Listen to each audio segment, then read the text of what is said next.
काल के बाद उत्तर भारत और दक्षिण भारत में सत्ता किसी एक मजबूत शक्ति के अधीन नहीं होता है, अर्थात संपूर्ण भारत पर कोई एक राजा राज्य नहीं करता है। सबसे पहले पुरातन कालीन राजा और नवीन राजाओं के बारे में थोड़ा सा अंतर कर देना चाहते हैं। आज के राजा, जिसको हम नेता कहते हैं, मंत्री कहते हैं, संसद कहते हैं, ये भी राज्य के नेता ही हैं। पहले केवल राज था, राजा थे, अब राज के नेता है। अंतर इतना है। लेकिन और अंतर देखेंगे अगर, तो उनकी सत्ता वंशानुगत थी, लेकिन वो भी योग्यता के लिए संघर्ष करते थे। ये नहीं कि राजा का बेटा ही राजा बनेगा, ऐसा नहीं था। देखे होंगे दुर्योधन और युधिष्ठिर के बीच संघर्ष होता है, और हर बार संघर्ष हुआ। अशोक भी संघर्ष किया है, तब जाके योग्यतम का अपना प्रतिष्ठा अर्जित किया और फिर बना। ऐसा नहीं था कि राजा के बेटा ही राजा बनेगा। स्वयं मौर्य सत्ता के बाद आपने पढ़ा होगा, देखा है कि पुष्यमित्र शुंग ने अपनी सत्ता स्थापित की, यानी उसमें योग्यता थी। वह देश की रक्षा का भार ढोने की हिम्मत रखता था, और उसने मौर्य वंश के अंतिम शासक बृहद्रथ की हत्या कर दी थी। तो वही चीज है कि हर बार ऐसा हुआ था।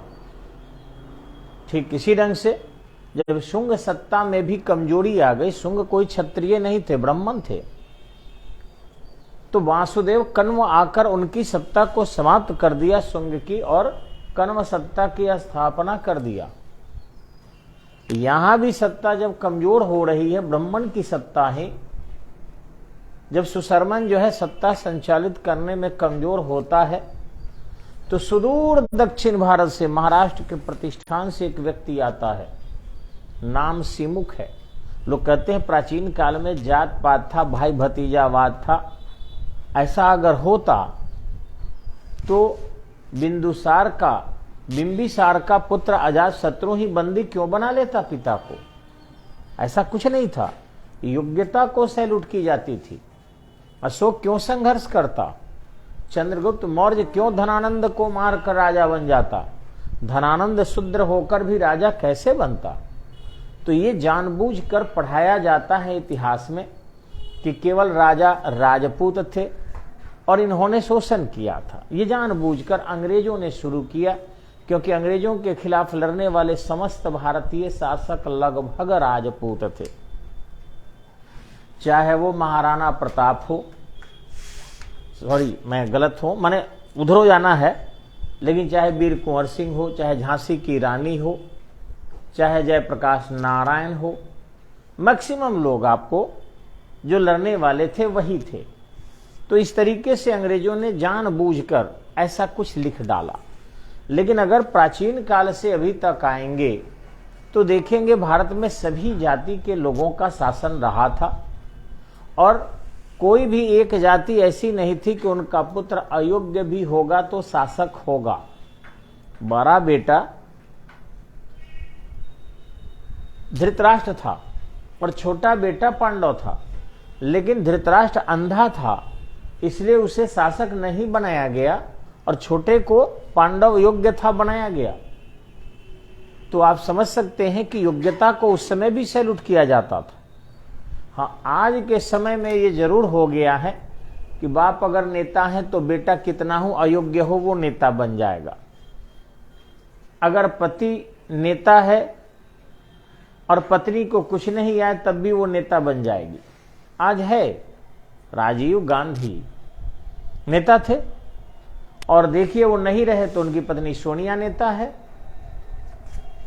लालू प्रसाद नेता थे, वो जेल चले गए तो पत्नी मुख्यमंत्री बन गई, राबड़ी देवी। इसको कहते हैं नहीं, राजतंत्र है अब अच्छा तंत्र है। तो अच्छा तंत्र होता तो मुलायम के बेटे ही क्यों बनते अखिलेश यादव? रामविलास पासवान जी हट गए तो चिराग क्यों आएंगे? बेटा ही क्यों? क्या अन्य कोई योग्य नहीं था? पहले से ज्यादा पहले तो हमारे अगर ढंग से सर्वे लोग करे तो कहीं राजतंत्र में किसी प्रकार का शोषण नहीं था। सीमा पर राजा ही लड़ते थे और बलिदान देते थे। पृथ्वीराज चौहान युद्ध में मारा गया था, सभी जानते हैं। लेकिन आज का राजा क्या मारा जा रहा है? गरीब के बेटे ही पुलिस बन के किसी को मार रहे हैं और गरीब ही आंदोलन करके मार खा रहा है। तो गरीब ही पुलिस बन के मार रहे हैं, ऑफिसर नहीं मारता है, एसपी नहीं मारता है किसी को, सेक्रेटरी नहीं मारता है, मुख्यमंत्री नहीं मारता है। तो इस तरीके से आज का जो राजतंत्र है पहले से ज्यादा शोषण वाला है। वो कहते हैं 5 साल बाद आपको जो है अवसर है चुनने का। अवसर कहाँ है? वो तो टिकट उसी को देंगे जो उनका अपना हो, दूसरे को कहाँ टिकट दे रहे हैं? आप लाख उनका योग्यता समाज में प्रदर्शित करके दिखा दीजिए, मर जाइए आप, आपको कोई टिकट देने वाला नहीं है। उनकी चमचा करेंगे, उनकी गणेश परिक्रमा करेंगे, वो टिकट देंगे और ऐसा जाल बना के रखे हैं कि जो टिकट लेकर आएगा वही विजयी होगा।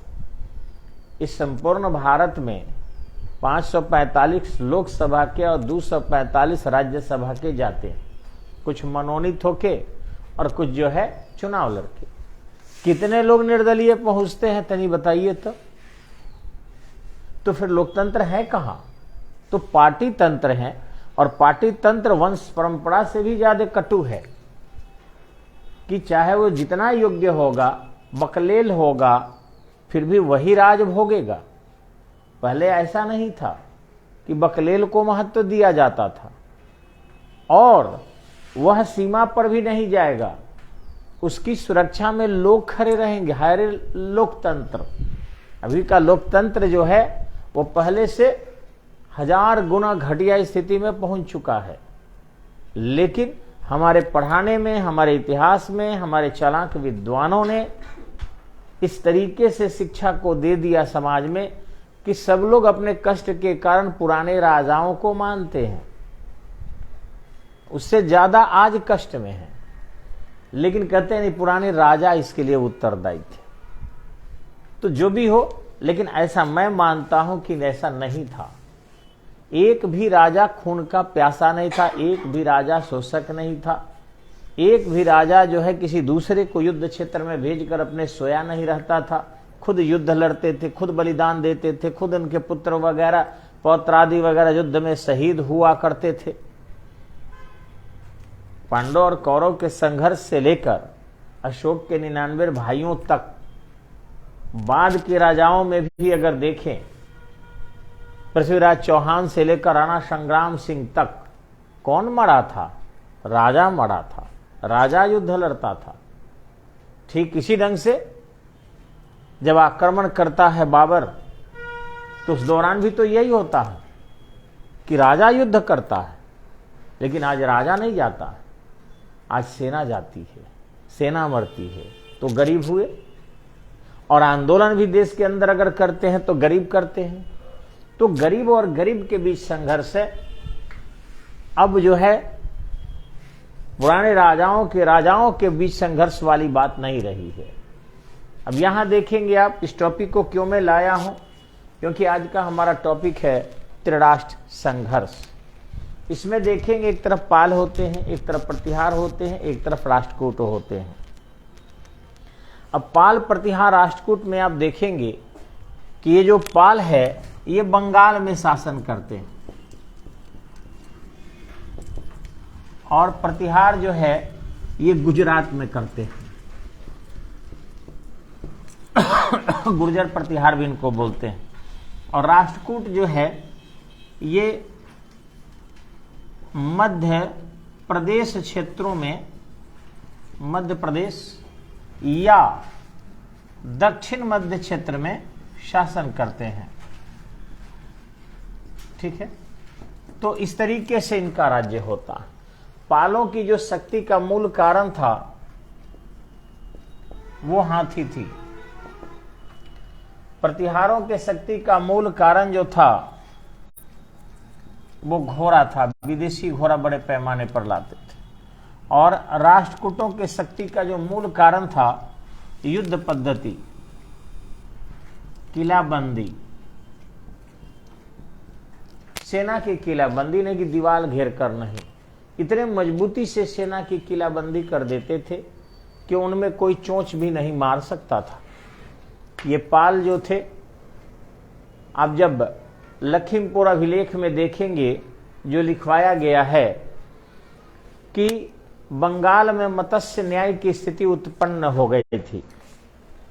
मत्स्य न्याय इसलिए हुआ था कि वहां पर जो गौर नरेश शशांक था उसकी सत्ता का अंत हो गया था, और जब गौर नरेश शशांक की सत्ता का अंत हो गया तो वहां पर बड़ी मछली छोटी मछली को खाने लगी थी। और जब भी बड़ी मछली छोटी मछली को खाने लगती है तो वैसी स्थिति में, इधर आइए, जब बड़ी मछली छोटी मछली को खाने लगती है तो निश्चित रूप से वहां किसी प्रकार का कोई शासन नहीं होता है। शासन का सीधा सा अर्थ एक ही होता है कि गरीबों की रक्षा, महिलाओं की रक्षा, बच्चों की रक्षा, वृद्ध की रक्षा, बीमार की रक्षा। शासन का सूक्ष्म उद्देश्य ये होता है। बृहद उद्देश्य तो खैर बड़े होते हैं, लेकिन सूक्ष्म उद्देश्य ये सबसे जरूरी है कि अगर गरीब की रक्षा ना हो, बालक की रक्षा ना हो, अपंग की रक्षा, विकलांग की रक्षा ना हो, वृद्ध की रक्षा ना हो, स्त्री की रक्षा ना हो, बीमार की रक्षा ना हो, तो निश्चित रूप से शासन का कोई औचित्य नहीं है। ताकतवर तो हमेशा ही ताकत के बल पर सुविधाओं को अपने पास रखने का प्रयास करता है, चाहे वो शारीरिक ताकत हो, दिमागी ताकत हो, अथवा कानूनी ताकत हो, सामाजिक ताकत हो। वो ताकत से चाहता है कि सत्ता उसके यानी संसाधन उसके पास रहे, लेकिन उन सारे संसाधनों को एक चतुराईपूर्ण तरीके से अगर जनता के बीच बांटने का कोई प्रयास करता है, वही शासन है। जैसा कि आप जानते हैं, समुद्र होता है, उसमें बहुत सारे जो है जल होते हैं, और उन जल को सूर्य उस हिसाब से लेता है कि समुद्र को भी तकलीफ नहीं होती है, और उनसे इम्प्योर वाटर नहीं लेता है, प्योर वाटर लेता है वाष्पीकृत करके, और उसे बादल बनाकर उन क्षेत्रों में लाकर गिरा देता है वर्षा के रूप में जहां सूखा पड़ा होता है। शासन ऐसे भी कार्य करता है अमीर लोगों के पैसे को लेकर, उद्योगपतियों के पैसे को लेकर, धनी लोगों के पैसे को लेकर, एक इस हिसाब से कि समंदर सूखे भी नहीं, यानी उद्योगपति कमजोर नहीं पड़े, अमीर कमजोर नहीं पड़े, और संसाधन को लेकर उनको बादलों की तरह आकर उन गरीबों के आंगन में वर्षा कर देता है, जहां जल की पूर्ति हो जाती है, गरीब भी अमीर हो जाते हैं, खाने पीने लगते हैं। शासन का उद्देश्य यह भी होता है, और इसी उद्देश्य से जो है सत्ता की स्थापना की जाती है। जब ये उद्देश्य पूरा नहीं होता है तभी सत्ता में परिवर्तन के लिए आवाजें उठने लगती है, और यही आवाज बंगाल में उठी। गौर नरेश शशांक के मृत्यु के बाद वहां पर कुछ बहुत ही मत्स्य न्याय की स्थिति उत्पन्न हो गई। ताकतवर जो है यानी बड़ी मछली छोटी मछली को खाने लगी। जनता ने, प्रकृति ने लक्ष्मी की बाह गोपाल को गहाई। गोपाल वहां का एक छोटा सा जमींदार था। जनता स्वयं वहां पहुंचकर उसको निवेदन की है, गोपाल आप हम लोगों की रक्षा करें। गोपाल प्रारंभ में तो आनाकानी किया, लेकिन जनता के दबाव में जनता ने कहा हम आपको अपने पुत्र देंगे जो सैनिक के रूप में रहेंगे। दूसरी चीजें, हम आपको धन देंगे जिससे सेना को वेतन आप दे सकते हैं, लेकिन जो आकर हम लोगों को लूट खसोट मचाते हैं उनसे हमारी रक्षा की जाए। और इस प्रार्थना पर गोपाल ने वीरता को स्वीकार किया, या प्रार्थना को स्वीकार किया, और फिर पाल वंश की नींव डाल दिया।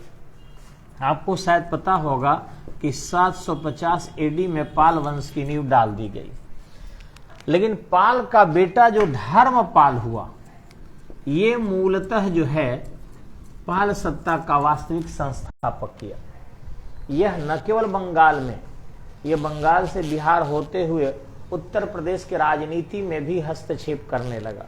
आपको पता होगा कि उत्तर प्रदेश में जब आप देखेंगे कि हर्षवर्धन की सत्ता थी और वह काफी जो है मजबूत हो गई। हालांकि उन लोगों की सत्ता हरियाणा में थी, श्रीकंठ नामक जो स्थान है वहीं पर वो राजधानी बनाकर, जिसको थानेश्वर कहते हैं, राज्य कर रहे थे। लेकिन अपने बहन के देख रेख राज्यश्री के लिए वो कन्नौज आ गए और शक्ति के केंद्र कन्नौज हो गया, क्योंकि उन्होंने 6 सभाओं का आयोजन किया। तो सारे विद्वान वहां एकत्रित हो गए, सारे व्यापारी एकत्रित हो गए, स्वयं विदेशी यात्री वेनसांग भी उनके आके दरबार में रहने लगा, तो महत्ता बढ़ गई। अब वहां पर जब वे नहीं रहे तो वहां आयुध वंश की सत्ता स्थापित हुई, जिसमें चक्रायुध इंद्रायुध जो थे 2 भाई थे। अब ये जो थे धर्मपाल वहां हस्तक्षेप करके कभी चक्रायुध का समर्थन करते, कभी इंद्रायुध का। अब अगर वहां पर कन्नौज पर अधिकार हो जाता पालों का, तो निश्चित ही रूप से प्रतिहारों की महत्ता गिरती, और प्रतिहार अगर कन्नौज पर अधिकार कर लेते तो राष्ट्रकूटों को डर था कि कहीं मालव राज्य होकर विंध्य के पर्वत को पार करके और ये मध्य प्रदेश पर वो अटैक न कर दे। इनकी राजधानी महाराष्ट्र के प्रतिष्ठान थी और इस तरीके से मध्य प्रदेश क्षेत्र पूरा कब्जा में था। लेकिन देखेंगे वहां दक्षिण मध्य क्षेत्र भी मैंने जानकर लिखा है, क्योंकि वो महाराष्ट्र के प्रतिष्ठान तक अपने राज्य को स्थापित किए थे। इन लोगों को डर था कि कहीं ये प्रतिहार इन पर आक्रमण न कर दे, इनके राज्य को न जीत ले। अगर देखा जाए इन तीनों में तो सबसे ज्यादा सैन्य रूप से ताकतवर राष्ट्रकूट थे, लेकिन इनका उद्देश्य साम्राज्य का विस्तार करना नहीं था, राज्य का विस्तार करना नहीं था, बल्कि अपनी सुरक्षा करना था। तो जब पाल हस्तक्षेप करते थे तो प्रतिहार आके इनको हराते थे, और वैसी स्थिति में जब प्रतिहारों की कब्जा होती थी तो राष्ट्रकूट यहाँ पहुंचकर उनको हरा देते थे। कई बार राष्ट्रकूट शासकों ने प्रतिहारों को हराया है और पाल झंडा भी अपने साथ लेकर आए हैं, लेकिन अंततः चालुक्यों की सत्ता के कारण राष्ट्रकूटों की सत्ता जो है कमजोर पड़ती है, और फिर प्रतिहार सत्ता जो है स्थापित हो जाती है कन्नौज में। और जब गुजरात से प्रतिहार सत्ता कन्नौज आ जाती है तो वैसी स्थिति में पश्चिमी सीमा हमारा सुरक्षित हो जाता है, और उस क्षेत्र में जो है विदेशी आक्रांता आक्रमण की मन बना लेते हैं। हालांकि 710-12 में ऑलरेडी मोहम्मद बिन कासिम भारत पर आक्रमण करके सिंध के दाहिर के खिलाफ जो है अपने राज्य की स्थापना कर लेता है, यानी आक्रमण भारत में विदेशी हो चुके होते हैं। लेकिन लंबे समय तक, यानी मोहम्मद बिन कासिम के बाद करीबन 300 वर्षों तक भारत में आक्रमण किसी मुस्लिम आक्रांता ने नहीं किया, ड्यू टू प्रतिहार सत्ता की मजबूती। लेकिन प्रतिहार जब कन्नौज में आ जाते हैं, इधर राजनीति में करने लगते हैं, तो पश्चिमी सीमा सुरक्षित हो जाती है, और गजनवी जैसा क्रूर व्यक्ति लगातार भारत पर आक्रमण करता है, वो कत्लेआम की श्रृंखला स्थापित कर देता है। उनको ये पता होता है कि भारत के लोग गैया और बैलों का बड़ी सम्मान करते हैं, तो युद्ध की अग्रिम पंक्ति में गैया और बैलों को डाल देता था, जिससे वहां के लोग न तो पत्थर चलाएंगे, न भाला, न लाठी, न गड़ासा, और आसानी से उनको घात लगाकर हराया जा सकता है। गजनवी की वीरता की कहानी हम सुनते हैं, उसके विश्वासघात की कहानी नहीं पढ़ाया जाता है, लेकिन वह धर्म के आचरण, लोग कहते हैं कि धार्मिक युद्ध नहीं किया, ठीक है इस्लाम के विस्तार के लिए नहीं किया हो, ये जानबूझकर लिखा जाता है, लेकिन वह उपाधि धारण करता है गाजी का। गाजी का सीधा सा मतलब होता है दूसरे धर्म के लोगों के सिर कलम कर देने वाला। तो ऐसी उपाधि क्यों धारण करता है, इस पर भी थोड़ा इतिहासकारों को सोचना चाहिए। और दूसरी वो बुत सिकन का, बुत सिकन मतलब होता है मूर्ति तोड़ने वाला, मूर्ति भंजक। तो मूर्ति तोड़ने वाला ये कौन, बड़ी घर तोड़ने वाला भी कह देता, वो पेड़ काटने वाला भी कह देता, पुल तोड़ने वाला भी कह देता, मूर्ति तोड़ने वाला क्यों धारण किया? यानी कहीं ना कहीं उसमें छुपा हुआ जो था वो धार्मिक उन्माद था। ऐसा नहीं कि धार्मिक उन्माद नहीं था। लोग कहते हैं इतिहासकार चालाक कि मंदिरों में धन थे इसलिए मंदिरों पर वह आक्रमण करता था, ठीक है, लेकिन सोमनाथ के पत्थर कौन कॉस्टली था कि ले जाना जरूरी था, और ले भी गया तो अपने यहाँ रखता, बेच देता, पैसे अगर उद्देश्य थे तो। उसे 3 टुकड़ा किया, एक टुकड़ा जो है गाय के मांस तोड़ने के लिए प्रयोग किया, दूसरा टुकड़ा शौचालय के जो है सीट के पास लगा दिया, और तीसरा टुकड़ा जो है वो जामा मस्जिद जो अफगानिस्तान में था वहां पर सीढ़ियों पर लगा दिया, जिसे पैर लोग रख के चढ़ेंगे। क्या वो धार्मिक उन्माद नहीं होता है? तो और क्या होता है? ये चतुराई पूर्ण जो है नेहरू जी के जो चमचे थे उनके द्वारा ये किया गया था। जितना भी भारत में परिवर्तन देखेंगे, चाहे नेहरू हो या नेहरू की बेटी हो, ये प्रस्तावना में पंथ निरपेक्ष शब्द नेहरू की बेटी ही डाली थी, आपको पता होगा। ठीक इसी ढंग से 25A भी 1935 से भी ये मूल संविधान में नहीं है, ये बाद में जोड़ा गया है। तो ये जितने भी तिरुपति मंदिर के आय को दूसरे धर्म के लोगों में खर्च किया जाएगा, ये जवाहरलाल नेहरू ने कानून बनाया था। तो बहुत सारी चीजें इस सब बाद में हुई है। उसी तोड़ मरोड़ के कारण हम लोग जो है, उन्होंने लिखा था, पढ़ेंगे आप, 2 किताबें। एक उनकी किताब थी डिस्कवरी ऑफ इंडिया और दूसरी उनकी किताब थी glimpses of world history. Glimpses of world history Jawaharlal Nehru की।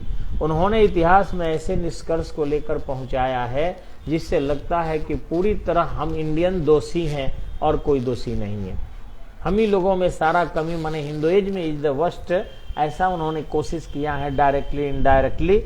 वो क्या उनके मानसिक उद्देश्य था, ये आज आसानी से समझा जा सकता है। और अब इतिहास के जो सत्य चीजें थी उसके पर्दा उठना शुरू हो गया है और विदेशी इतिहासकार भी स्वीकार नहीं करते हैं। भारतीय इतिहास के जो पॉइंट आए हैं वो यहाँ के लोगों को विरोध कहकर संबोधित करते हैं और कहते हैं भारतीयों में कुट-कुट कर वीरता भरी थी, भारतीय विश्वासघात करके युद्ध कभी नहीं किए, भारतीय सामने से वार करते थे, छुप कर वार। वो जल के स्रोतों में जहर नहीं मिलाते थे, पोखरे में जहर नहीं मिलाते थे।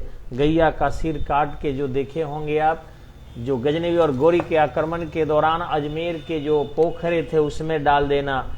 सुबह पानी पीने लोग गया भरने तो देखा केवल गैया का सिर तैर रहा है, लोग पानी बिना तरप तरप के मर गया। तो ये सारी चीजें जो है ये सब अब उभर कर आ रहा है, जो सच्ची कहानियां हैं। यानी भारतीय अपनी योग्यता के कमी से नहीं हारे, अपनी योग्यता के कारण ही हारे, क्योंकि वो विश्वासघात करके युद्ध नहीं लड़े। तो आते हैं हम उस पॉइंट की ओर, तब तक के लिए नमस्कार।